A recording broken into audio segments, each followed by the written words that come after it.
Assalamualaikum warahmatullahi wabarakatuh. Saya ingin menjelaskan tentang sistem limbik. Sistem limbik merupakan bagian otak yang berhubungan dengan 3 fungsi utama, yaitu emosi, kenangan, dan gairah. Letaknya berada pada bagian atas batang otak dan di bawah korteks. Dapat dikatakan bahwa sistem limbik merupakan nyawa yang menentukan bagaimana individu tersebut hidup dan berperilaku di lingkungannya. Prinsip bentuk kecerdasan emosi yang diperankan sistem limbik yang pertama adalah mempengaruhi sistem belajar manusia, yang kedua, mengontrol setiap informasi yang masuk, yang ketiga, otak tidak akan memberi perhatian jika informasi yang diterima tidak masuk ke sistem limbik. Substansi sistem limbik yang pertama adalah talamus, yang kedua hipotalamus, yang ketiga amigdala, dan keempat hipokampus, yang kelima basal ganglia. Talamus adalah bagian dari otak yang bertanggung jawab untuk mendeteksi dan menyampaikan informasi dari indera seperti penciuman dan penglihatan. Talamus terletak dalam batang otak yang merupakan bagian dari jalur informasi ke dalam otak. Cara kerja talamus yaitu menerima rangsangan, lalu diteruskan ke indera atau reseptor, lalu diteruskan ke otak, kemudian terjadilah proses penciuman atau penglihatan. Saya Nurhendra Maharani, NIM K511756 akan menjelaskan tentang hipotalamus. Hipotalamus ini merupakan bagian penting dari sistem limbik yang bertanggung jawab memproduksi pembawa pesan kimiawi yang disebut dengan hormon. Hormon-hormon ini mengontrol kadar air dalam tubuh, suhu tubuh, asupan makanan, dan siklus tidur. Hipotalamus ini letaknya di bawah talamus. Kemudian yang selanjutnya, hipotalamus terbagi atas 5 bagian. Yang pertama yaitu hipotalamus anterior, merupakan pusat yang mengatur rasa haus, kemudian aktivitas seksual yang diaktifasi oleh hormon seks, dan keringat yang disebabkan panas. Yang kedua, hipotalamus posterior, merupakan pusat yang mengatur ketika kita merasa dingin dan mencium bau. Yang ketiga, hipotalamus lateral, merupakan pusat yang mengatur rasa lapar, respon ketika kita merasa takut dan berani.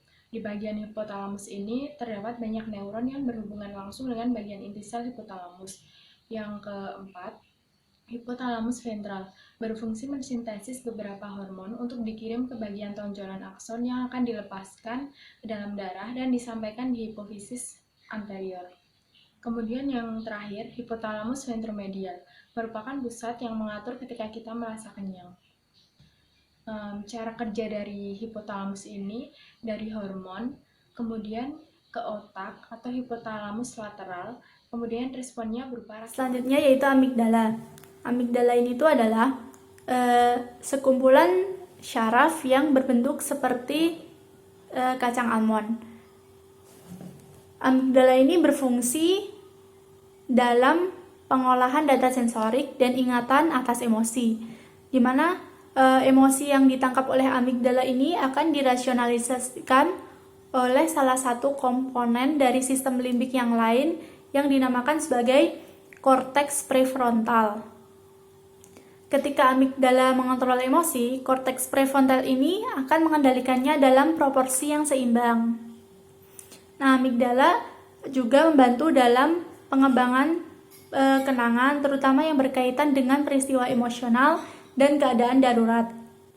Nah, amigdala juga terlibat secara khusus dalam perkembangan emosi rasa takut dan dapat juga menjadi penyebab ekspresi ekstrim yang lain seperti ketakutan ataupun kepanikan.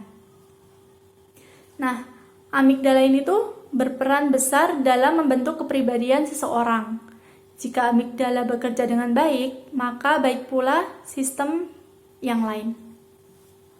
Di sini saya akan menjelaskan tentang hipokampus. Apa sih hipokampus itu?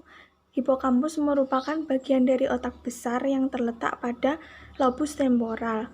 Hipokampus merupakan bagian dari sistem limbik yang berperan pada kegiatan mengingat atau memori dan navigasi ruangan. Navigasi ruangan yang dimaksud di sini, misalnya kita dapat menghafal atau mengetahui rute dari kos menuju kampus, itu merupakan peran dari hipokampus. Nah, selain itu, hipokampus merupakan bagian dari lobus temporal yang bertanggung jawab untuk mengubah kenangan jangka pendek menjadi memori jangka panjang. Hipokampus ini bekerja sama dengan amigdala untuk menyimpan memori.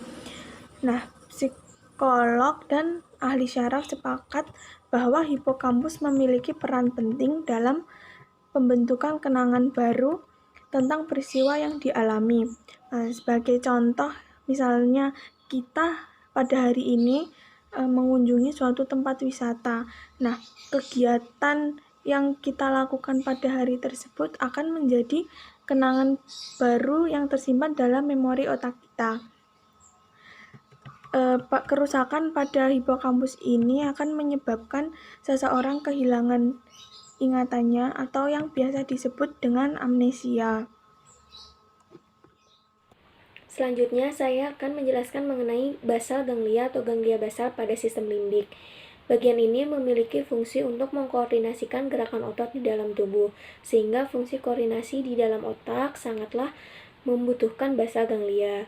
Basal ganglia terletak di dasar otak depan dan di bagian atas otak tengah. Nah, basal ganglia ini cenderung mengontrol dan mengatur aktivitas motorik dan area kortikal premotor.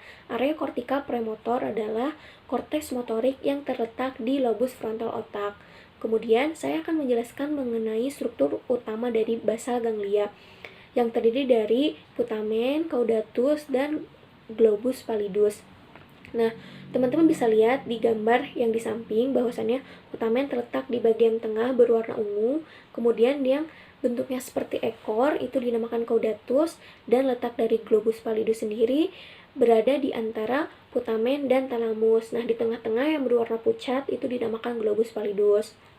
Nah, untuk fungsi putamen adalah mengintegrasikan sensori motorik dan kontrol motorik.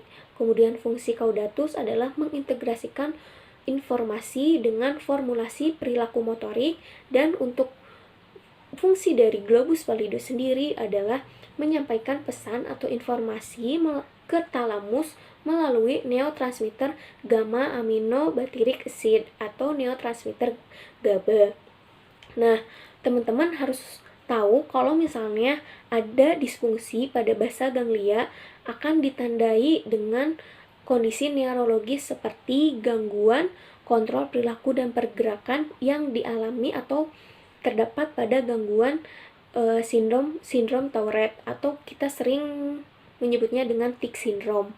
Nah, untuk gangguan-gangguan pada sistem limbik yang lainnya akan dijelaskan oleh teman saya selanjutnya.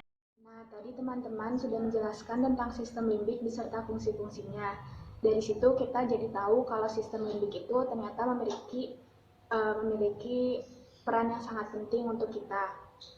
Lalu apa sih yang terjadi ketika kita mengalami kerusakan sistem limbik? Karena sistem limbik itu kan sangat berperan ya, sangat berpengaruh tentang banyak hal yang kita rasakan, yang kita lakukan. Lalu apa saja penyakit-penyakit yang berhubungan dengan kerusakan sistem limbik?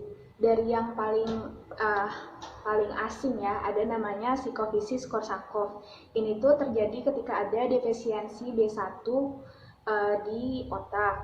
Nah, biasanya terjadi ketika kita mengalami penyalahgunaan alkohol seperti itu. Jadi orang yang mengalami ini tuh kesulitan mengingat kejadian yang baru-baru terjadi. Biasanya baru kejadian itu ketika udah umur 45 sampai 65 tahun lah baru kerasa kejadiannya. Terus selanjutnya ada septal Ray syndrome. Seperti namanya, ini tuh kerusakannya ada di septal nuclei. Orang dengan septal Ray syndrome ini biasanya memiliki reaksi berlebihan terhadap stimulus yang ditangkap. Selanjutnya ada discontrol syndrome, di mana orang yang mengalami ini tuh melakukan atau memiliki perilaku yang impulsif sosiopatik. Biasanya kerusakannya itu di lobus frontal atau di lobus temporal. Selanjutnya ada Kluver-Bucy syndrome. Nah, di penyakit ini tuh ada kerusakan di bagian anterior lobus temporal kiri dan kanan. Biasanya orang yang menderita ini tuh Gejalanya mereka kehilangan kemampuan untuk mengenal objek, terus ada juga hiperseksualitas atau ada kelainan seks seperti itu. Terus emosinya menjadi tumpul dan gerakan wajahnya itu jadi kurang ekspresif. Jadi mereka kurang peka gitu terhadap sesuatu. Terus yang selanjutnya ada hiperseksualitas. Tadi udah sempat dibahas itu, dimana ada kelainan seks, bisa jadi sering masturbasi atau sangat aktif secara seks, dan biasanya kerusakannya itu di orbitofrontal cortex. Selanjutnya ada gangguan ekspresi dan emosi. Biasanya orang-orang dengan gangguan ini tuh dia bisa ketawa dan nangis tanpa alasan yang jelas gitu. Tiba-tiba aja mereka secara patologis ketawa atau nangis. Kerusakannya ini di bagian frontal cortex. Selanjutnya ada placidity, di mana orang-orang yang menderita ini tuh mengalami gangguan atau hambatan pada atensi. Selanjutnya ada amnesia. Ini benar-benar mungkin udah sangat familiar karena ada sering banget kayak di sinetron-sinetron tiba-tiba ketabrak amnesia. Ya, ini tuh sebuah gangguan di mana orang kehilangan ingatannya dan sifatnya bisa sementara atau permanen. Selanjutnya ada OCD atau Obsessive Compulsive Disorder. Pada gangguan ini tuh dipercaya orang yang memilikinya emang ada aktivitas yang berlebihan di sistem limbik sehingga mereka melakukan sesuatu berulang-ulang. Selanjutnya juga ada yang udah rada familiar dan sering disebut di jurusan kita sendiri, ada skizofrenia, di mana orang-orang yang mengalaminya tuh dia memiliki gejala delusi, halusinasi, terus juga ada disorganisasi tentang cara berpikirnya. Kan seperti yang kita tahu ya, sistem limbik itu sangat berpengaruh dengan perilaku seseorang, makanya banyak penyakit-penyakitnya yang berhubungan dengan perilaku. Selain berpengaruh pada perilaku, seperti yang kita tahu, sistem limbik juga mengatur emosi, sehingga banyak gangguan-gangguan yang berhubungan dengan emosi juga, seperti yang sering kita temui atau sering kita dengar ya, karena ini cukup lazim ditemukan pada remaja dan orang-orang usia dewasa awal, yaitu dua gangguan mood, yakni depresi sama bipolar disorder. Orang-orang dan gangguan ini tuh dipercaya atau diyakini ada penurunan aktivitas di bagian-bagian yang termasuk pada sistem limbik, sehingga emosinya sedikit terganggu. Lalu juga ada gangguan produksi pada hormonnya. Selanjutnya ada autism spectrum disorder. Ini udah sangat familiar karena kita sendiri ada mata kuliahnya sendiri untuk ini. Orang-orang yang mengalami ASD atau autism itu biasanya ada abnormalitas dalam struktur dan konektivitas di sistem limbiknya, sehingga ini berpengaruh pada perilaku berulang, komunikasi, dan interaksi sosialnya tuh jadi terganggu. Cukup sekian hal-hal yang berkaitan dengan gangguan pada sistem limbik. Semoga sistem limbik kita semua senantiasa sehat dan tidak mengalami abnormalitas.